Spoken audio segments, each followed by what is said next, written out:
Welcome to the Equipped Disciple channel. My name is Rick McClatchy. We are here to be and to make disciples of Jesus, and we do that through daily devos, through Sunday sermons, and through other discipleship resources. We are here to equip you. All right, welcome in. Here we go. We are doing our building a Bible habit in 2026. We've covered why you should do it pretty thoroughly, and then we've been jumping into the book of Mark, and today we are in Mark chapter 5. And so I don't know if this view is helpful at all. It kind of shows my Bible and a little bit of my journal here, so just kind of my setup as I'm digging into the Word of God. And so anyways, that's kind of how it goes. Maybe we'll switch to that view periodically or whatever. Drop in the comments your thoughts on that. Trying to create the best experience for you as you join me in this journey of reading through the Bible, just making time to dig into the Word of God. And like we've said before, to get the Word of God into us, not just for us to get into the Word. So let's go ahead and start with Mark chapter 5 in verse 1. They came to the other side of the sea, to the region of the Gerasenes. As soon as he got out of the boat, a man with an unclean spirit came out of the tombs and met him. He lived in the tombs, and no one was able to restrain him anymore, not even with a chain, because he often had been bound with shackles and chains, but had torn the chains apart and smashed the shackles. No one was strong enough to subdue him. Night and day among the tombs and on the mountains, he was always crying out and cutting himself with stones. When he saw Jesus from a distance, he ran and knelt down before him and cried out with a loud voice, "What do you have to do with me, Jesus, Son of the Most High God? I beg you before God, don't torment me." For he had told him, "Come out of the man, you unclean spirit." "What is your name?" he asked him. "My name is Legion," he answered him, "because we are many." And he begged him earnestly not to send them out of the region. A large herd of pigs was there feeding on the hillside. The demons begged him, "Send us to the pigs so that we may enter them." So he gave them permission, and the unclean spirits came out and entered the pigs. The herd of about 2,000 rushed down the steep bank and into the sea and drowned there. The men who tended them ran off and reported it in the town and the countryside, and people went to see what had happened. And they came to Jesus and saw the man who had been demon-possessed sitting there, dressed and in his right mind, and they were afraid. It's an interesting response. Those who had seen it described to them what had happened to the demon-possessed man and told about the pigs. Then they began to beg him to leave their region. Can you believe that he comes in and he rescues this man from this life of torture? He was tormenting and terrorizing other people, and also terrorizing and damaging himself. He was cutting himself and all kinds of stuff. And so, it's crazy that their response was to shoo him away. Verse 18, as he was getting into the boat, let's go ahead and switch over. As he was getting into the boat, the man who had been demon-possessed begged him earnestly that he might remain with him. Jesus did not let him, but told him, "Go home to your own people and report to them how much the Lord has done for you and how he has had mercy on you." So he went out and began to proclaim in the Decapolis how much Jesus had done for him, and they were all amazed. When Jesus had crossed over again by boat to the other side, a large crowd gathered around him. While he was by the sea, one of the synagogue leaders named Jairus came, and when he saw Jesus, he fell at his feet and begged him earnestly, "My little daughter is dying. Come and lay your hands on her so that she can get well and live." So Jesus went with him, and a large crowd was following and pressing against him. Now a woman suffering from bleeding for 12 years had endured much under many doctors, and she had spent everything she had and was not helped at all. On the contrary, she became worse. Having heard about Jesus, she came up behind him and in the crowd and touched his clothing. For she said, if I can just touch his clothes, I'll be made well.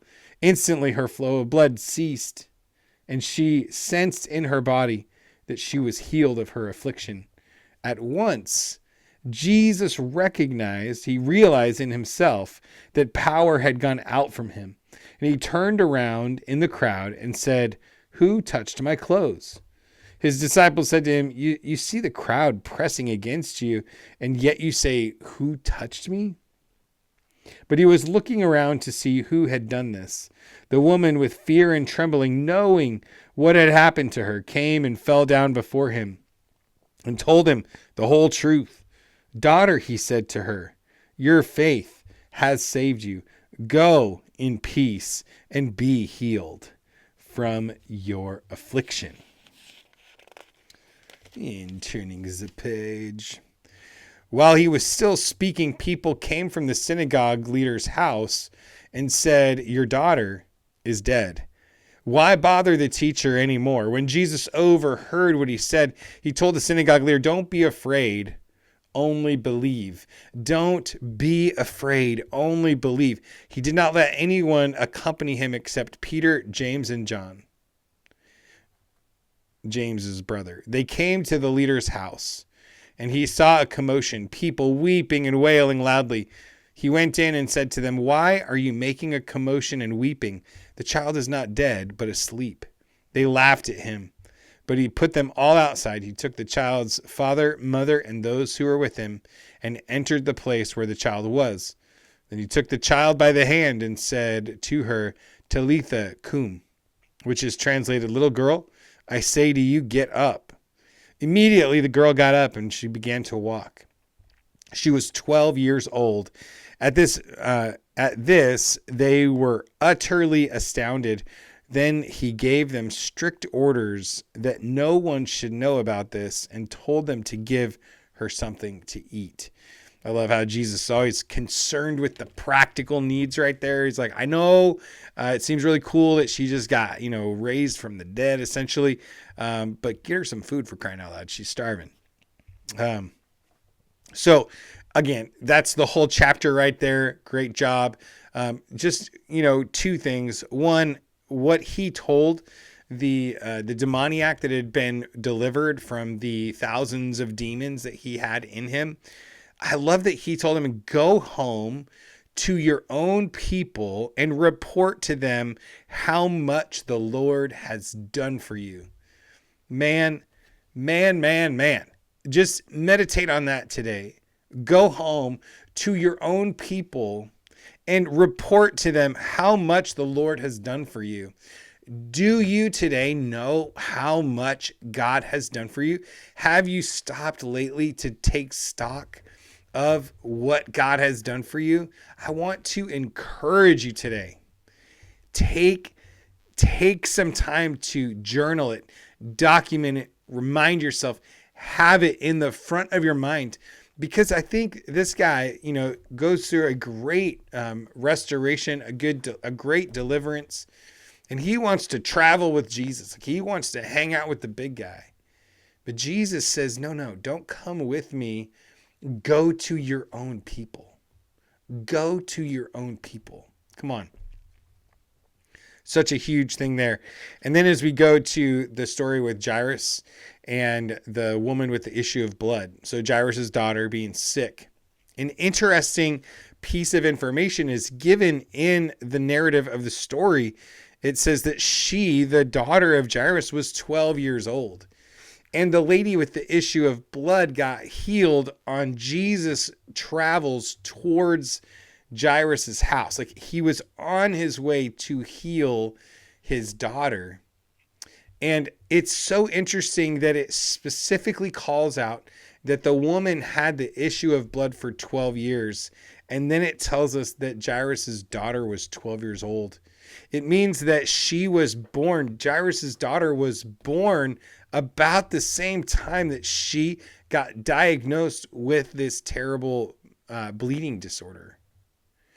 It's like the very reason that God was going to pull Jesus into her path started that day. I just think it's an incredible demonstration of God's providential power to take situations over a decade to coordinate when somebody needs to be born, and then at what point they're going to get sick, and at what point that disease is going to kind of peak for a moment, to get Jairus to come and get Jesus. So Jesus goes that direction. So he crosses the path of the woman with the issue of blood, and boom, she's healed. And her life is transformed by the power of Jesus. I just think, man, that is good stuff right there. And we should celebrate that. And we should also just walk away from it with awe and reverence about how amazing our God is. So with that, a big hearty God bless you. Have an amazing day. I'll see you tomorrow for Mark chapter 6. If you're getting value out of these videos, if you could just make sure you hit the like button, maybe subscribe to the channel. You could share the video around, and also YouTube is suggesting a video right about here for you to check out. So go ahead and check out the next video. God bless you. Have a great day. Thanks for being a part.